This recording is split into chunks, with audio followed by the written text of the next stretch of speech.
Right breaking చూస్తున్నాం. రాష్ట్ర వ్యాప్తంగా మల్టీప్లెక్స్ల్లో 16 ఏళ్లలోపు పిల్లలకు సినిమా ప్రదర్శనపై ఉదయం 11 లోపు రాత్రి 11 తర్వాత అనుమతించవద్దంటూ తెలంగాణ హైకోర్టు గతంలో ఆదేశాలు జారీ చేసింది. అయితే సినిమా ప్రదర్శనలపై ఆంక్షల నేపథ్యంలో మల్టీప్లెక్స్ అసోసియేషన్ ఇటీవల హైకోర్టులో పిటిషన్ దాఖలు చేసింది.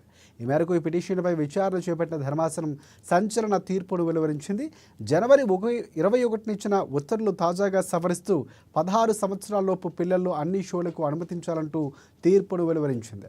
కానీ ప్రీమియర్ షోలు, బెనిఫిట్ షోలు, స్పెషల్ షోల్లో తొక్కిసలాట్లు జరుగుతున్న నేపథ్యంలో చిన్నారులకు అనుమతి లేదని సాధారణ షోలకు మాత్రమే అనుమతిస్తున్నట్లుగా కోర్టు వ్యాఖ్యానించింది. కేసు తదుపరి విచారణను కోర్టు మార్చి 17వ తేదీకు వాయిదా వేసింది.